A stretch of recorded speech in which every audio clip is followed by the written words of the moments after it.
if you know there's going to be something controversial, she'll weigh into it. And you do a sort of a commentary of what's happening, the news of the day sort of thing. Kind of. I review the papers on the Steve Allen Breakfast Show on LBC in London on Sunday mornings, and that's really the light end of the papers. It's like the news of the world. We have a terrible paper called the News of the World, and we also have other papers, but that one's pretty gossipy and stuff. And me and Steve pick out silly stories and we laugh about them. You laugh at people. We laugh about things. We don't laugh at people. They're already, hopefully they know the sewer from which they live, but we just laugh about it, because most people like to have a laugh. They buy a good paper on Sunday and a terrible paper. I don't know what happens over here, but we buy both, and then you can read the same stories with different views. Different angles. That's all right. Your microphone technique is superb. Thank you so much. Good to work with a professional. Yes. So where can't you go? What is taboo when it comes to quoting politics. from the You've got to stay away from politics. So if Robbie Williams does something, you can go for your life. Oh yeah, they love all that. Yeah, love all that. But no, we don't go anywhere near politics. It just gets too dangerous. It's a big thing in England. But it's the BBC obviously has to be very aware of that. But it's a commercial. LBC is commercial. Yeah, so I just leave that to the professionals. I'm not really a political person. I mean, obviously I have my own personal views, but I don't feel like I'm qualified to talk about it in England at all, or probably anywhere in the world. I think you're smart doing that. We're always told not to talk about politics and religion. I think you've done very well with that. Dragged up very well. We were talking about driving with your dad, and that was always an adventure as well. We mentioned the bunny spotting. You mentioned that he had a pretty racy car at one stage when the little powerful minis came out. Oh yes, he had. It was an 8-cylinder Mini Cooper, and he was away on holiday. And I just passed my test, and I borrowed it, and I crashed it within 2 minutes. And I thought, because you had to drive it about 100 miles per hour. Was this the black one? It was the black one. It had green tinted windows, and he always used to wonder why people wanted to fight him in their cars, and it was because I'm a black belt karate expert. I said that might be something to do with it. Stuck across the back of his car. Yeah. He was a horror because he said if I hadn't had children, he'd have liked to been a beach bum or a racing driver, and he sometimes put that into practice. He could be quite vicious in the car, really. Another sticker he had on the back of the car was Jesus had it easy. Yeah, he did. Jesus had it easy. That was great. And when Grandma Milligan from Woy Woy used to come over, she used to sit in front with her big hat on, and she'd have the rosary beads as he was driving. Because if there was traffic lights, I mean, of course you don't wait at traffic lights.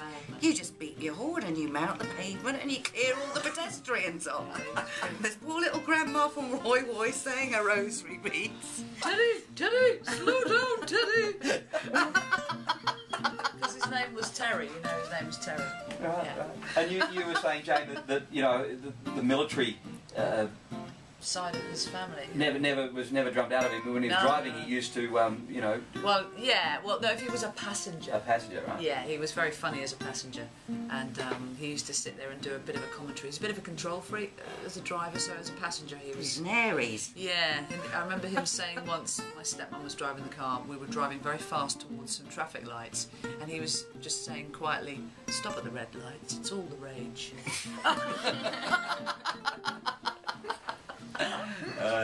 It's been lovely talking to you. It's just so much fun, and we could go on for hours. What's wonderful, Nina Angelo, is that this wonderful man, is still having a great influence here on the art scene on the Central Coast. He is, Scott, and just recently there was the mural project where murals are all over the coast now, but there was one community mural which is outside Gosford Railway Station with Spike in the middle of it, sitting on the beach with a jester's hat on, and he's eating an oyster. I'm going to take the girls to see that soon. And also at the new arcade gallery, the community gallery opposite Gosford Station, the Waterfall Arcade Gallery.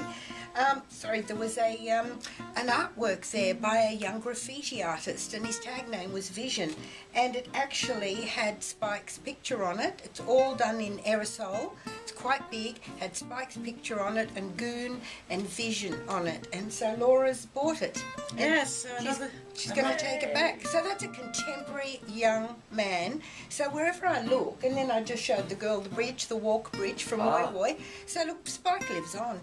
What did Georgia? I've got to get you on because you were trying to dodge me, but Spike's granddaughter Georgia, who's 19. What did you think of the Spike? Well, you've seen the Spike Milligan Bridge, obviously, but what do you think of it? I just can't believe it's got a bridge, you know. How good is it? It's strange. it's quite short. So it's quite a short bridge, and I just get to go because run we're back walking and backwards forth on so it. Yeah, that's true. probably better it's not long. You should get some photos of you walking backwards. Did you know about the controversy? Because it cost a couple of $1 million, yeah, and a lot of people. I better go and start using it, John. We're going to use it this afternoon. We'll be there in about an hour if anyone wants to join us on It's the a Spike beautiful Milligan walk. Bridge walk. It It's takes a about 2 beautiful minutes. It's a beautiful walk. Is it 2 minute walk? Oh, well, from Woi Woi to Gosford. Oh, from Woi Woi to Pool, Gosford. It's a good walk. It's a beautiful walk all the way around the water, and that bridge was the missing link. They needed that to make it safe, and so I think it was a terrific thing to name it after your We dad. better go. Well, we're really very honoured. You know, he hasn't even been on this planet for 8 years, but it's fantastic that that's here as a memento of him. You know. Well, I'll let you go, Georgia. Thanks for No, coming. you can't. I'm going to plug my book. Plug My your book. third Hocus Pocus book comes out at the end of May. Hocus Save you doing Pocus advertising. Jelly Poo Blues. It's fantastic for children 7 to 12. If they're nutters and your parents enjoy dragoons, you'll love this. Sounds great. It And is. I love those books that are fun for the parents to read. If you're reading them to the 7-year-olds, you know, if it's something like, you know, you're saying, it'll be just great fun to read. Yes, it is. It is. I mean, the parents enjoy reading it as much as the kids enjoy listening to it. Yes, we often buy the books for our 4-year-old on how much text there isn't. rather than Yes. how much text there is. Yes. And illustrations, Laura? Yes, I've done all the illustrations. You've done that as well? Yeah, yeah. I'm a genius. Laura, great talking to you. That's okay. It was wonderful. Thank you. Thanks, Thank you very Jane. much. Thanks for coming, the Milligan Girls, here at 92.5 ABC.